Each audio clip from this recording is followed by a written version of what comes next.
마태복음 22장 41절로 46절.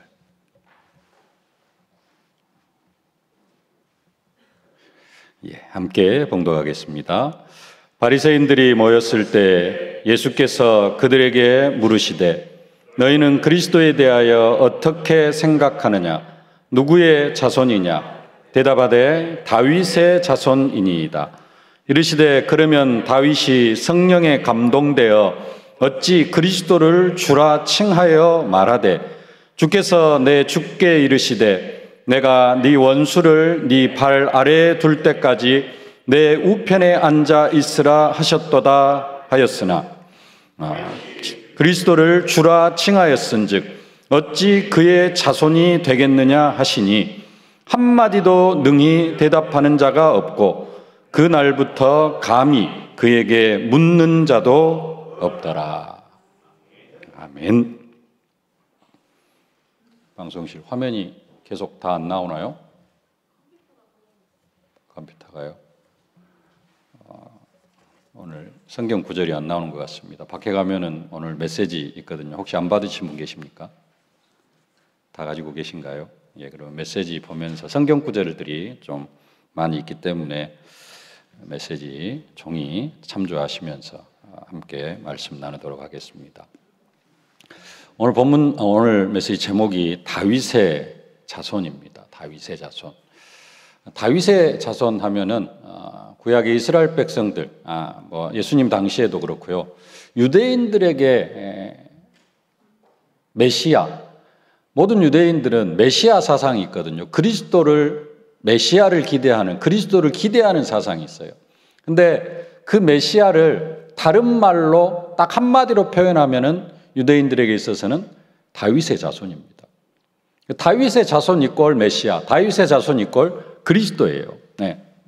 우리는 다윗의 자손은 별로 그렇게 가슴에 와 닿지 않습니다. 그냥 다윗은 우리에게 어떤 인물이에요? 골리앗 물리치고 이스라엘의 그냥 또 왕이고 최고의 왕이고 그렇기 때문에 다윗의 자손은 별로 우리에게 가슴에 와 닿지 않아요. 근데 이스라엘 백성들은 그렇지가 않아요. 다윗의 자손, 다윗 하면은 우리는 또 그런 왕들도 별로 없습니다만은 굳이 뭔가 좀 가슴에 와 닿는 왕을 꼽으라고 한다면은 세종대왕이나 아니면 또 장군 중 이순신 장군 이렇게 꼽을 수 있을 텐데 이런 정도와는 비교가 안 되는 왕이 이스라엘 백성들에게 있어서는 다윗이에요. 근데 이따가도 보겠습니다만은 그 다윗의 자손으로 그리스도가 오실 것을 약속하셨거든요. 그래서 유대인들은 다윗의 자손 하면은 메시아, 그리스도의 대명사입니다. 우리는 그리스도 하면은 생각나는 게 뭐가 있죠? 우리는 가장 가깝게 딱 떠오르는 거. 창세기 3장 15절 여자의 후손. 왜요? 여자의 후손이 뱀의 머리를 상하게 할 것이라. 말씀하셨기 때문에. 여자의 후손은 네 머리를 상하게 할 것이요 너는 그의 발꿈치를 상하게 할 것이라.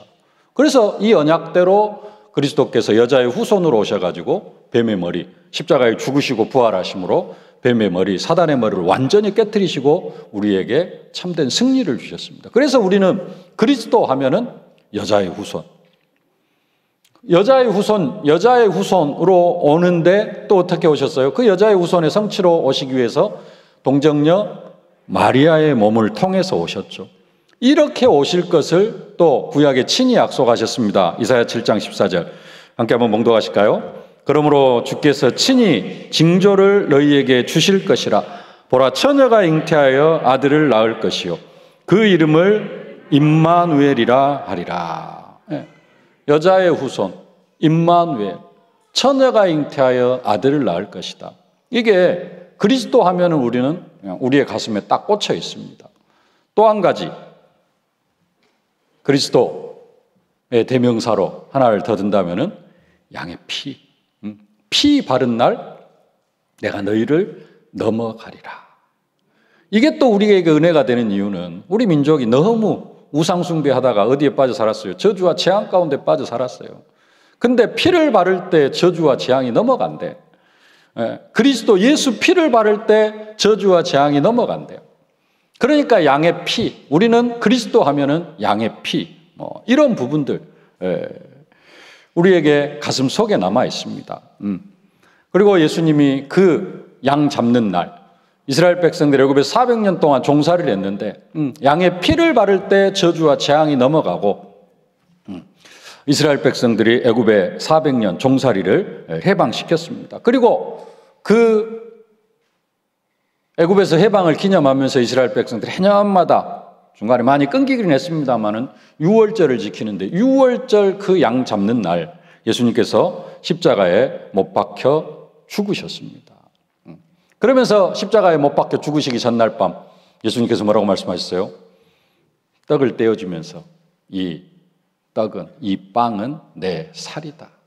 그리고 잔을 나누면서 포도주 잔을 나누면서 이 잔은 내가 흘릴 피다. 이것을 기념하면서 영원히 나를 기억해라 말씀하셨거든요. 양의 피. 우리는 이제 크게 이렇게 그리스도 하면은 여자의 후손, 임마누엘, 양의 피 이런 부분들을 생각을 합니다. 그러나 또 성경에 보면은 이 세 가지 말고도 그리스도에 대한 예언들이 많이 있습니다. 성경은 창세기에서부터 요한계시록까지 그리스도에 대한 이야기입니다. 그래서 그리스도를 예표하는 내용들이 많이 있어요. 뭐 여자의 후손 양의 피 임마누엘뿐만 아니라 도피성이 그렇고요. 도피성 가나안 요단강 동편의 세계, 서편의 세계 도피성을 만들어 가지고 그곳으로 피하게 하고 또 놋뱀을 만들어 가지고 그것도 그리스도를 예표하고 구약의 모든 제사 제도 이런 부분들 다 뭘 예표해요? 그리스도를 예표하고 있습니다. 우리에게는 이러한 부분들 여자의 후손, 양의 피, 임마누엘 이게 그리스도를 대표하고 우리가 진짜 언약으로 붙잡고 있다면은 우리와는 다르게 유대인들은 무엇을요? 다윗의 자손. 그리스도 하면은 뭐예요? 다윗의 자손. 다윗이 이스라엘 왕국을 가장 넓게 확장시킨 우리도 옛날에 뭐 만주까지 이렇게 우리 영토가 있었을 때가 있었는데 하여간 이스라엘 백성에게 있어서는 다윗한테 영토가 가장 많이 확장되어졌고 그 가나안 땅에도 아직도 많은 그 여호수아 시대부터 정복하지 못했던 그 가나안 7 족속들이 많이 살고 있었는데 그래도 다윗 시대 그 많은 성읍들을 또 다 정리하고 정복하고 그러면서 평화의 나라를 만들어갔던 왕 다윗 왕. 그 다윗의 후손으로 오신 그리스도. 그래서 이스라엘 백성들에게는 이 다윗의 자손이 머리에 콱 박혀 있습니다. 근데 다윗의 자손 앞에 메시아 그리스도가 누구의 자손으로 올 것인가 하는 부분들이 계속해서 이렇게 나타나는데요. 시작은 어디에서부터냐? 아브라함 때부터. 아브라함 때부터 누구의 후손을 통해서 누구의 자손을 통해서 메시아가 올 것이다 하는 부분들을 말씀을 하고 계십니다. 아브라함에게는 누구를 통하여서요? 이삭의 씨를 통하여서. 창세기 22장 18절입니다. 또 내 씨로 말미암아 천하 만민이 복을 받으리니 이는 내가 나의 말을 준행함이었음이니. 내 씨로 말미암아 이삭이면서 그 이삭의 씨로 말미암아 그리스도가 올 것이다. 야곱에게 있어서는 유다 자손 중에 그리스도가 날 것이라 말씀을 합니다. 야곱에게 12아들이 있는데요. 49장 창세기 49장 10절입니다. 규가 유다를 떠나지 아니하며 통치자의 지팡이가 그 발 사이에서 떠나지 아니하기를 실로가 오시기까지 이르리니 그에게 모든 백성이 복종하리로다. 야곱에게는 야곱의 12아들이 있는데 그 중에 유다 지파, 넷째 아들 유다 지파를 통하여서 그리스도가 오실 것이다. 이렇게 말씀을 했습니다. 그리고 다윗 때에 이르러서는 더 확실하게 다윗의 후손에게서 메시아가 날 것을 말씀을 하고 계십니다. 사무엘하 7장 12절입니다. 내 수완이 차서 내 조상들과 함께 누울 때 내가 네 몸에서 날 내 씨를 내 뒤에 세워 그의 나라를 견고하게 하리라. 네 몸에서 날 씨를 내 뒤에 세워서 그의 나라를 견고하게 하리라. 내 씨가 1차적으로 누구냐면 솔로몬입니다. 솔로몬을 통하여서 네 나라가 견고하게 할 것이다 그럽니다.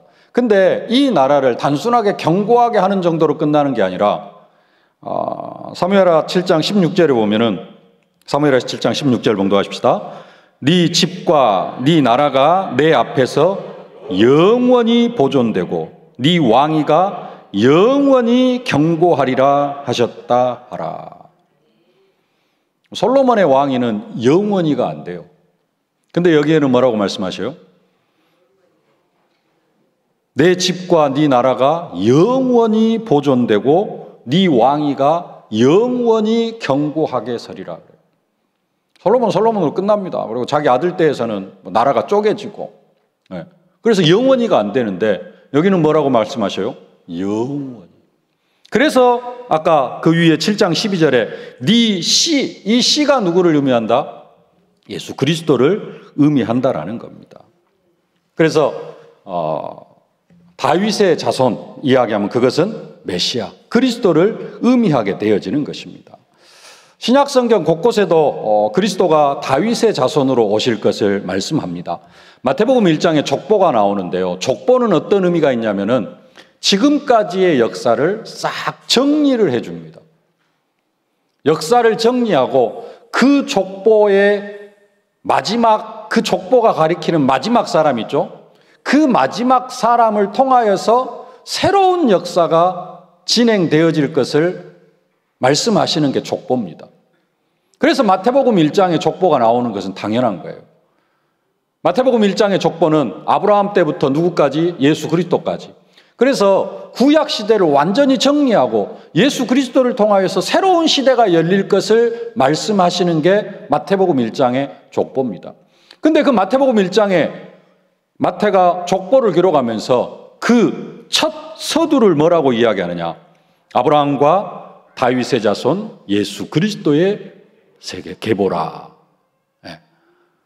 아브라함과 다윗의 자손 예수 그리스도의 계보라, 세계라. 옛날 성경에는 세계라 그러는데요. 예수 그리스도가 어떻게 오신다? 아브라함과 다윗의 자손으로 오셨다라는 겁니다. 아브라함, 아까 처음에 말씀하셨죠. 누구의 자손으로 그리스도가 오시느냐? 네 씨로 말미암아. 아브라함에 약속하셨어요. 아브라함은 믿음의 조상입니다. 그래서 아브라함의 후손이면서 또 누구의 자손으로?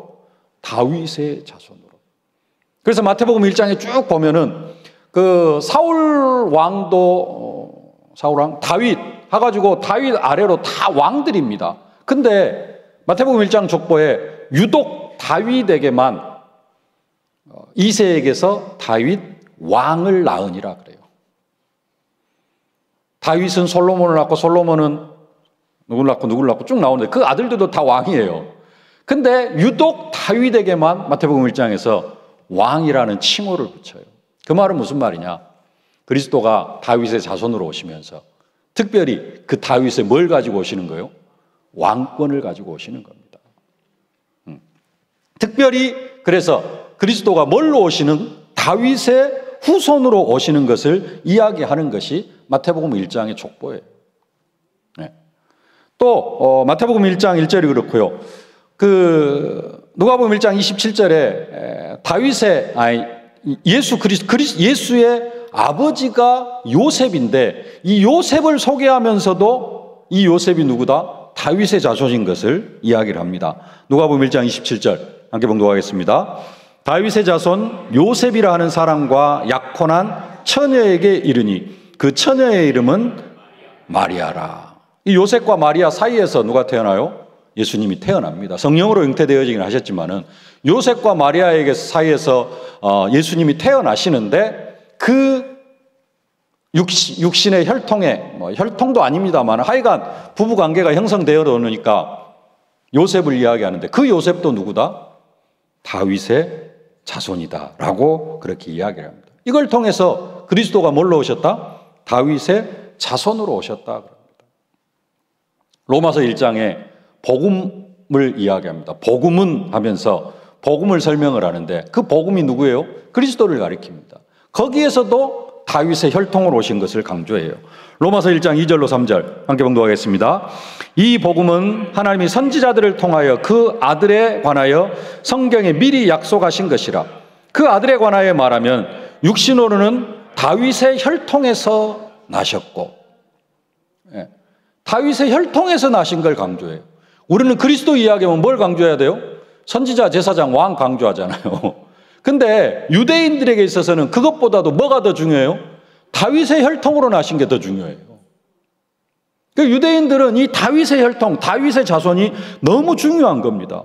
그래서 베드로가 공회 앞에서 네가 어떤 능력으로 이 성전 미문 안전병을 이렇게 세웠느냐 해가지고 막 이렇게 하고 있는데, 베드로가 공회 앞에서 담대하게 또 예수 그리스도를 선포하는데, 그때도 예수가 다윗의 혈통임을 강조해요. 사도행전 2장 29절로 31절 함께 봉독하겠습니다. 형제들아, 내가 조상 다윗에 대하여 담대히 말할 수 있노니 다윗이 죽어 장사되어 그 묘가 오늘까지 우리 중에 있도다. 그는 선지자라. 하나님이 이미 맹세하사 그 자손 중에서 한 사람을 그 위에 앉게 하리라 하심을 알고 미리 본고로 그리스도의 부활을 말하되, 그가 음부에 버림이 되지 않고 그의 육신이 썩음을 당하지 아니하리라 하더니. 이 다윗의 자손 중에서 한 사람을 어디에 앉게 해요? 그 위에 왕 자리에 앉게 하심을 알았다라는 겁니다. 다윗은 누구를 바라본 거예요? 그리스도를 바라보는데 그 그리스도가 자기 왕권을 가지고 오실 것을 알았다라는 겁니다. 그래서 결국은 무슨 이야기예요? 베드로도 지금 그리스도가 다윗의 후손으로, 다윗의 혈통으로 오시는 것을 말씀하고 계시는 겁니다. 메시지를 하면서 베드로가 하나님의 말씀을 증거하면서도 그렇고요. 또 성경에, 신약 성경 공간복음에 많이 나타나 있습니다. 사람들이 예수를 다 뭐라 그래요? 다윗의 자손, 다윗의 자손. 많이 있습니다만은 두 군데만 뽑아봤습니다. 마가복음 10장 47절 함께 봉독하겠습니다. 나사렛 예수시란 말을 듣고 소리질러 이르되 다윗의 자손이여 예수여 나를 불쌍히 여기소서. 다윗의 자손 예수여 나를 불쌍히 여기소서. 다른 말로 하면은 메시아여 그리스도여 나를 불쌍히 여기소서. 오르로 이야기하면은 모든 문제 해결자 되신 분이시오. 나를 불쌍히 여기소서. 내 인생 문제를 해결하시옵소서. 그 이야기가 똑같은 거예요. 모든 문제 해결자 되신 예수 그리스도요 나를 불쌍히 여기소서. 그 말이 무슨 말이에요? 그 말이 유대인들로 하면은 다윗의 자손 예수여 나를 불쌍히 여기소서. 얼마 전에도 봤죠. 예수님이 유대인의 왕으로 이제 예루살렘에 입성할 때, 낙이 타고 입성할 때 사람들이 소리 지릅니다. 마가복음 21장 9절 말씀. 앞에서 가고 뒤에서 따르는 무리가 소리 높여 이르되 호산나 다윗의 자손이여 찬송하리로다. 주의 이름으로 오시는 이여 가장 높은 곳에서 호산나 하더라. 예수님을 다 뭐라고 이렇게 고백을 해요? 다윗의 자손, 다윗의 자손. 우리로 이야기하면은 여자의 후손. 십자가에 못 박혀 죽으시고 부활하신 그리스도, 모든 문제 해결자. 이게 한마디로 유대인들에게 있어서는 뭘로 통하는 거예요? 다윗의 자손으로 통하는 겁니다. 그러면은 유대인들만 그랬느냐? 예수를 따르는 사람들만 예수님을 다윗의 자손이라고 이야기했느냐? 그게 아니라요. 누구까지도? 예수님까지도 자신을 누구로 소개를 하느냐? 다윗의 자손. 특별히 다윗의 뿌리로 이렇게 소개를 합니다. 공생의 기간은 아니지만은 예수님 십자가에 죽으시고 부활하시고 승천하신 후에 반모섬에 유배되어져 있는 세례 요한에게 나타나셔가지고 하시는 말씀입니다. 계시록 22장 16절. 서두에 뭐라고 합니까? 나 예수는. 예수님이 하시는 말씀입니다. 함께 봉독하십시다. 나 예수는 교회들을 위하여 내 사자를 보내어 이것들을 너희에게 증언하게 하였노라. 나는 다윗의 뿌리요 자손이니 곧 광명한 새벽별이라 하시더라.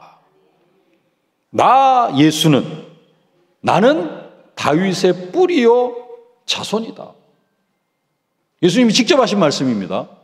나는 다윗의 뿌리요 다윗의 자손이다.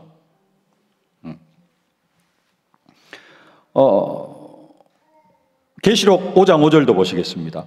그 밑에 장로 중에 한 사람이 내게 말하되 울지 말라. 유대 지파의 사자 다윗의 뿌리가 이겼으니 그 두루마리와 그 7인을 떼시리라 하더라. 여기 다윗의 뿌리가 누구예요? 예수 그리스도. 이제 다윗의 자손 하는데 이 요한계시록에서는 다윗의 자손보다는 다윗의 뿌리라 그래요. 근데 또 왜 다윗의 뿌리라 그러느냐? 이사야 11장 1절에 다윗의 뿌리로 오실 것을 약속하셨기 때문에 그렇습니다. 이사야 11장 1절 말씀도 함께 보겠습니다. 이새의 줄기에서 한 싹이 나며 그 뿌리에서 한 가지가 나서 결실할 것이요. 이새는 누구예요? 다윗의 아버지. 결국은 다윗의 줄기에서 한 싹이 나고 그 뿌리에서 한 가지가 나서 결실할 것이다. 그래서 예수님께서 나는 다윗의 뿌리요 다윗의 자손이다 라고까지 말씀을 하고 계시는 겁니다. 자, 모든 유대인들이 메시아, 그리스도 같은 이야기입니다. 메시아는 히브리어, 그리스도는 헬라어 그렇습니다. 똑같은 이야기예요. 자, 메시아, 그리스도, 우리로 이야기하면 여자의 후손이 오실 것이다. 네. 임마누엘 하실 분이 오실 것이다. 그것을 다 알고 기다리고 소망하고 있었어요. 근데 그가 어떻게 올 것이다? 다윗의 자손으로 오실 것이다. 그래서 메시아는 누구다? 다윗의 자손이다. 그리스도는 다윗의 자손이다. 이렇게 다 알고 있고 예수님까지도 자기 자신을 뭐라고 고백했어요? 나는 다윗의 뿌리고 나는 다윗의 자손이다 라고 계시록이지만은 승천하시고 후이지만은 이렇게 예수님께서 말씀까지도 하셨습니다. 근데 오늘 본문은 이것을 완전히 뒤흔들어 버리는 그 질문을 예수님께서 바리새인들에게 하고 있습니다. 오늘 42절부터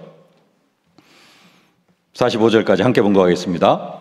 너희는 그리스도에 대하여 어떻게 생각하느냐? 누구의 자손이냐? 대답하되 다윗의 자손이다. 이건 그냥 자연스러운 겁니다. 그리스도가 누구냐? 다윗의 자손입니다. 그냥 쉽게 나오는 거예요. 우리로 이야기하면 그리스도 모든 문제 해결자 이렇게 나오듯이 다윗의 자손, 그리스도가 누구냐? 다윗의 자손입니다. 그냥 자연스럽게 나오는 겁니다. 근데 이제 예수님께서 물으시죠. 43절부터 이르시되 그러면 다윗이 성령에 감동되어 어찌 그리스도를 주라 칭하여 말하되 주께서 내 주께 이르시되 내가 네 원수를 네 발 아래에 둘 때까지 내 우편에 앉아 있으라 하셨도다 하였느냐? 다윗이 그리스도를 주라 칭하였은즉 어찌 그의 자손이 되겠느냐 하시니. 뭔 이야기예요? 다윗이 예수를 뭐라고 칭했어요? 주라고 칭했어요. 여기 주께서 앞에 주는 하나님입니다. 앞에 나오는 주는 하나님이고 뒤에 나오는 내 주께는 그리스도입니다. 시편 110편 1절 말씀. 여기에는 이제 여호와께서 이렇게 말씀하시는데 이 지금 예수님께서 이 시편 110편 1절 말씀을 인용해서 하시는 말씀이거든요. 시편 110편 1절 말씀 함께 봉독하십시다. 여호와께서 내 주에게 말씀하시기를 내가 네 원수들로 내 발판이 되게 하기까지 너는 내 오른쪽에 앉아 있으라 하셨도다. 이게 이제 다윗 왕의 시거든요. 다윗 왕의 고백이거든요. 여호와께서 내 주에게, 누구에게?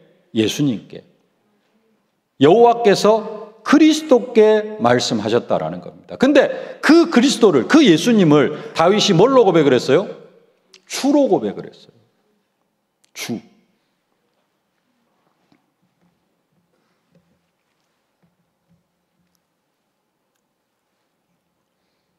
다윗이 그리스도를, 예수님을 주로 고백했다. 그래서 예수님께서 하시는 말씀입니다. 다윗이 그리스도를 주로 고백을 했는데 어떻게 그리스도가 다윗의 후손이 될 수 있겠느냐? 다윗의 자손이 될 수 있겠느냐? 손자 다윗으로부터 14대요. 또 누구로부터 14대. 한 28대가 내려옵니다. 28대 후손이 28대 후손을 향하여서 어떻게 다윗이 내 자손이라고 하면은 그럴 수도 있는데 그 후손을 향하여서 주라고 고백을 할 수 있겠느냐라는 겁니다. 그러면은 그리스도가 다윗의 자손이 맞냐? 라고 예수님께서 지금 반문을 하시는 거예요. 다윗이 우리가 잘 아는 말씀, 사도행전 2장 25절 28절 말씀인데요. 이 다윗이 시편 16편을 인용해 가지고 하는 그러한 베드로가 시편 16편을 인용하면서 그 다윗 이야기를 하는 내용인데요. 사도행전 2장 함께 공독하겠습니다. 다윗이 그를 가리켜 이르되 내가 항상 내 앞에 계신 주를 배웠으며 나로 요동하지 않게 하기 위하여 그가 내 우편에 계시도다. 그러므로 내 마음이 기뻐하였고 내 혀도 즐거워하였으며 육체도 희망에 거하리니 이는 내 영혼을 음부에 버리지 아니하시며 주의 거룩한 자로 썩음을 당하지 않게 하실 것이미로다. 주께서 생명의 길을 내게 보이셨으니 주 앞에서 내게 기쁨이 충만하게 하려 하시리로다 하였으므로. 다윗은 어떻게 했어요? 예수를 주로 고백하면서 그 주를 어떻게 했다? 항상 내 앞에 계심을 바라봤다라는 겁니다. 그러면서 이 예수를, 그리스도를 향하여서 뭐라고 고백을 해요? 주라 고백을 해요. 주. 우리는 그냥 주님 하면서 그냥 대충 살잖아요. 근데 그 주라는 고백이 보통 고백이 아닙니다. 주라는 고백은 퀴리오스, 주인이라는 의미예요. 주인이고 나는 어떤 존재예요? 종이라는 그 관계예요. 우리는 주님 하면서 우리는 종으로 안 살잖아요. 예수님도 주인이고 나도 주인이고 이상한 관계 속에서 우리가 살아가는데 사실은 예수님을 주로 고백하고 다윗은 뭐가 되어졌어요? 종이 되어지는 겁니다. 그런데 어떻게 그리스도가 다윗의 자손이 되어줄 수 있겠느냐? 이렇게 예수님께서 반문을 하니까 46절 말씀, 성경을 보십시다. 46절. 한마디도 능히 대답하는 자가 없고 그날부터 감히 그에게 묻는 자도 없더라. 지금까지는 그리스도 하면 다 다윗의 자손이 우리를 불쌍히 여기소서 그랬는데 예수님께서 예수님도 그리스도를 자기 자신을 다윗의 자손이라고 다윗의 뿌리라고 말씀을 하셨어요. 근데 갑자기 어떻게 다윗이 그리스도의 자손이 될 수 있느냐? 그리스도가 다윗의 자손이 될 수 있느냐? 다윗이 그리스도를 뭐로 고백을 했는데? 주로 고백을 했는데. 어떤 생각이 드십니까? 왜 예수님은 바리새인들에게 이런 말씀을 하셨을까요? 아니, 한쪽에서는 나도 다윗의 자손이다 해놓고 왜 그 바리새인들을 향하여서 어떻게 그리스도가 다윗의 자손이 될 수 있겠느냐? 그리스도는 다윗이 주라고 고백을 했다. 그리스도는 다윗의 자손이 될 수 없다. 왜 그랬을까요? 오늘은 이랬다, 내일은 저랬다 이렇게 하시는 걸까요? 이유가 있습니다. 지금 이 질문은 누구에게 한 거예요? 41절에 보면은 바리새인들이 모였을 때 예수께서 그들에게 물으시되, 바리새인들에게 지금 하는 질문입니다. 왜 이 질문을 해요? 바리새인들이 어떤 사람들인 줄 알아야 돼요. 바리새인들은 철저하게 어느 정도냐? 그 율법, 구약의 뭐라고 하죠? 성경을 그냥 성경 그대로 지키는 사람들. 거기에다가 막 더해요. 그래서 바리새인들 하면은 다른 표현으로 하면은 율법주의자들. 그래서 하루에 몇 걸음 이상, 안식일 날은 몇 걸음 이상 걸으면 안 되고, 안식일 날은 밀 타작도 하면 안 되고, 안식일 날은 뭣도 하면 안 되고, 병도 고치면 안 되고, 웅덩이에 빠진 사람도 건져내는 것도 뭐에 속해요? 일에 속해. 안식일 날은 뭔만 하라 그랬어? 일하지 말고 안식하라 그랬어. 그래서 안식일 날은 웅덩이에 빠진 사람도 건져내면 안 되고, 물에 빠져 떠내려가는 사람도 건져내면 안 되고, 이 정도로 하여간에 상상 이상으로 하나님의 말씀을 철저하게 지키는 사람들이에요. 또 그렇게 또 믿고 있어요. 그래서 바리새인들도 뭐라고 믿느냐? 메시아는 누구다? 다윗의 후손으로 오실 것이다 라고 믿고 있어요. 근데 문제는 뭐냐? 거기까지만 믿는다라는 거예요. 그래가지고 그리스도가, 메시아가 다윗의 후손으로 오시는데, 다윗의 후손으로 와가지고 뭐 하시느냐? 메시아는 이 메시아를 뭘로만 해석을 하냐면은 정치적인 메시아, 민족적인 메시아. 그래가지고 우리 민족을 로마의 속국에서 해방시켜줄 그러한 메시아로만 생각을 하고 있어요. 그 이상의 것을 생각을 하지를 않아요. 예수님은 다윗의 후손으로 오셨는데 뭘 가지고 왔어요? 다윗의 왕권을 가지고 왔어요. 그래가지고 이스라엘의 왕이 아니라 어떤 왕으로? 만왕의 왕으로. 세상 임금 사단의 머리를 완전히 박살내고 만왕의 왕으로 그리스도가 오셨어요. 그래가지고 이스라엘을 정치적으로 해방시키는 것이 아니라 사단에 억눌려 있는 모든 하나님의 예정된 백성들을 사단의 권세에서 해방시키시는 만왕의 왕으로 오셨어요. 근데 바리새인들은 예수를 뭘로 국한을 시켜요? 이스라엘의 정치적인 왕으로. 자기들의 어떤 그 로마의 속국에 빠져 있는 이 부분을 해방시켜줄 메시아로만 인정을 했다라는 겁니다. 그래서 그것을 깨트리는 겁니다. 그리스도가 다윗의 자손이 맞느냐? 그리스도는 바리새인 너희들이 생각하는 그런 정도가 아니다. 맞아요. 다윗의 자손으로 오셨어요. 그래서 예수님께서도 그렇게 인정을 하셨습니다. 그러나 바리새인들이 생각하는 다윗의 후손은 아니라는 겁니다. 이해가 되어지신가요? 그럼 이병근 목사는 왜 지금 이 이야기를 이렇게 장황하게 거의 한 30분 동안이나 합니까? 우리한테 좀 적용을 시켜봐야 돼요. 적용 한번 봐보세요. 그리스도가 누구의 자손인가? 다윗의 자손이다. 다윗이 그리스도를 주라 칭했는데 어떻게 그의 자손이 될 수 있겠는가? 이게 예수님께서 하시는 말씀입니다. 우리에게 조금 적용시켜 보자면요. 우리는 그리스도를 뭘로 고백을 해요? 모든 문제 해결자로 고백을 합니다. 그리스도가 누구냐? 모든 문제 해결자입니다. 그러면은 그리스도가 모든 문제 해결자고 그리스도가 내 안에 계시고 내 인생의 주인이 되어지고 내가 그리스도를 내 안에 영접을 했어요. 그럼 내 인생 문제 있어야 돼요? 없어야 돼요? 인생 문제 끝나야 돼요? 안 끝나야 돼요? 다 이루었다. 다 이루었다가 무슨 말이에요?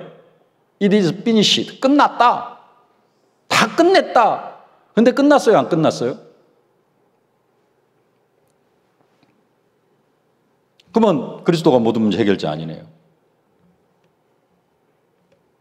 다시 그리스도는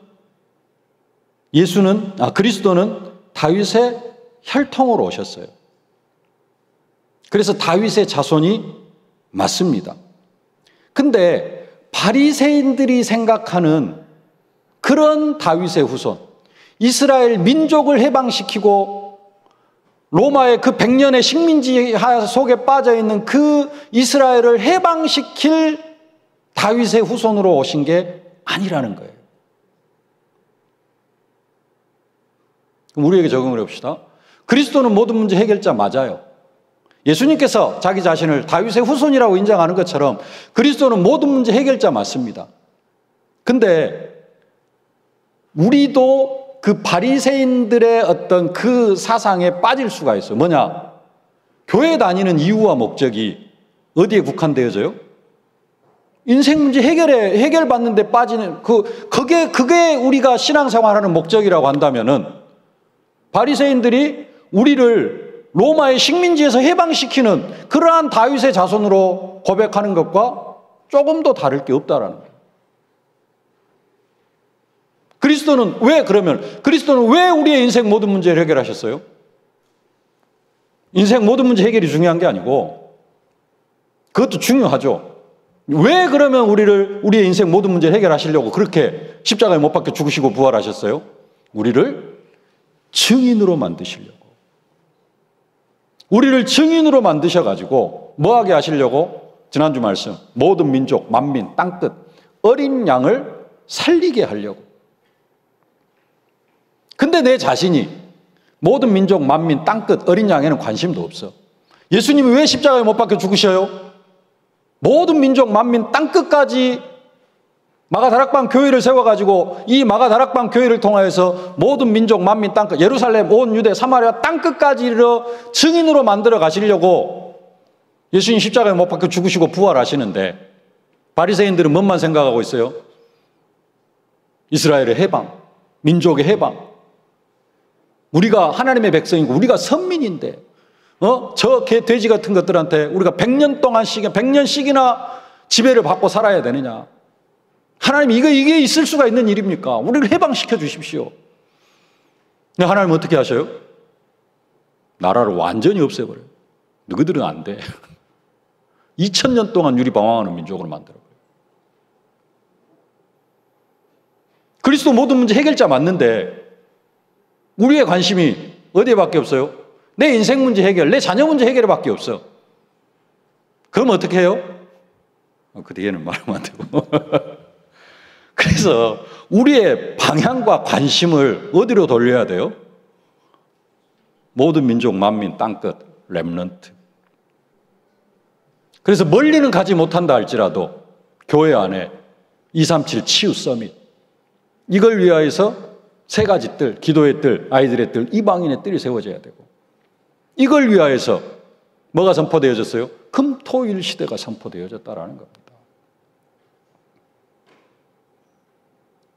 그래서 지금 우리가 금토일 시대와 무관하고, 기도의 뜰, 아이들의 뜰, 이방인의 뜰과 내 인생이 무관하고, 237 치유 서밋과 무관한 인생이면은 뭐가 똑같아요? 지금 이 바리새인들. 바리새인은 예수가 다윗의 후손으로 온 것도 믿어, 확실해. 그리스도가 다윗의 후손으로 올 것도 확실히 믿어. 근데 어디에 국한되어져 있어요? 이스라엘의 해방, 민족 해방, 정치적인 이스라엘의 왕, 민족적인 이스라엘의 왕, 여기만 묶여 있어요. 그런 의미로 예수는 다윗의 후손이 아니라는 겁니다. 예수님 스스로 다윗의 후손이라고 인정하셨음에도 불구하고 그런 의미로는 그리스도가 다윗의 자손이 아니다. 동일하게 우리가 붙잡으느냐고. 그리스도는 모든 문제 해결자 맞습니다. 근데 단순하게 내 인생 문제 해결하는 그런 인생 문제 해결자가 아니라 그걸 뛰어넘어서 내 인생 문제를 해결하셔가지고 나를 뭘로 만들어서 증인으로 만드시고 나를 전도자로 만들어가지고 237 5천 종족으로 나아가게 하시려고. 모든 민족, 만민, 땅끝까지 이르는 증인으로 만들어가게 하시는 모든 문제 해결자라는 겁니다. 오늘 이 언약을 붙잡으실 수 있기를 주님의 이름으로 축복합니다. 말씀을 맺겠습니다. 예수님 십자가에 죽으시고 부활하심으로 말미암아 우리의 죄값을 다 지불하시고 우리를 운명과 팔자에서 완전히 해방시키시고 우리를 붙잡고 있었던 사단의 머리를 완전히 깨트리시고 우리의 모든 인생 문제를 해결하셨습니다. 그리고 그것으로 끝난 것이 아니라 부활하시고 승천하셔가지고 성령을 보내셔서 교회를 세우시고 우리를 교회로 불러가지고 우리를 전도자로 세워서 237 5천 종족 복음화를 이루어 가시는 분이 바로 예수 그리스도십니다. 이거 하게 하시려고 우리의 인생 문제를 해결하십니다. 그래서 그리스도의 증인이 되려고 하는 마음이 없는 사람은 아무리 그리스도를 모든 문제 해결자라고 고백을 해도 인생 문제 해결이 안 돼요. 그 인생 문제 해결해놓고 나면 또 딴 데로 새거든요. 그 전도할 생각이 없거든요. 그 사람은 또 문제가 닥쳐야 돼. 그래야 또 그리스도 바라봐.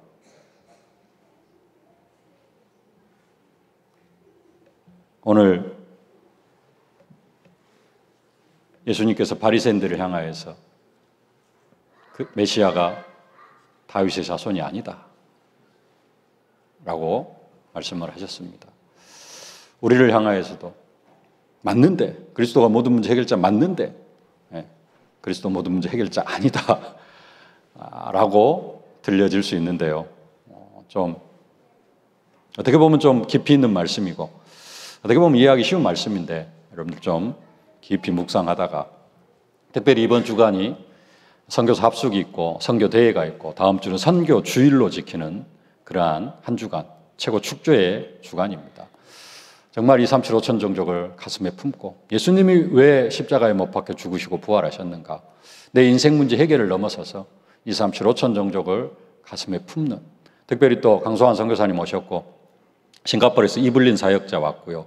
미얀마 숭삐 우리 전사님도 함께 오늘 예배를 드립니다. 237 5천 종족을 가슴에 품는 귀한 축복의 시간이 되어지실 수 있기를 주님의 이름으로 축복합니다. 살아계신 아버지 하나님, 은혜와 사랑을 진심으로 감사를 드립니다. 예수님이 메시아로 다윗의 후손으로 오셨음에도 불구하고 바리새인들을 향하여서는 메시아가 어찌 다윗의 자손이 되겠느냐 말씀하신 것처럼 그리스도 모든 문제 해결자 맞는데 그리스도가 정말로 모든 문제 해결자가 맞느냐라고 우리에게 질문하시는 아버지 하나님, 그 질문을 듣게 하여 주시옵시고 우리의 신앙생활의 목적이 인생 모든 문제 해결이 아니라 하나님, 모든 민족 만민 땅끝 렘넌트를 가슴에 품는 우리의 신앙생활이 되어줄 수 있도록 은혜로 함께하여 주옵소서. 우리를 구원하신 이유가 땅끝까지 이르는 증인으로 만들어 가시기 위함일진데 아버지 하나님, 여기에 쓰임받는 저희들 되게 하여 주시옵시고 이를 위하여서 교회 안에 기도의 뜰, 이방인의 뜰, 아이들의 뜰을 세워가고 금토일 시대의 주역으로 쓰임받는 저희들 되게 하여 주옵소서. 예수님의 이름으로 기도하옵나이다. 아멘. 만왕의 왕이 되신 우리 구주 예수 그리스도의 은혜와 우리 아버지 하나님의 무한하신 사랑하심과 우리를 237 5천 종족 살릴 증인으로 만들어 가시는 성령의 충만하신 역사가, 그리스도가 모든 문제 해결자임을 믿고 이제는 인생 문제 해결받고 땅끝까지 237 5천 종족으로 렘넌트 살린 일에 증인으로 쓰임받기를 소망하는 모든 주의 백성들 머리머리 위에 이제로부터 영원토록 항상 함께 계실지어다. 아멘.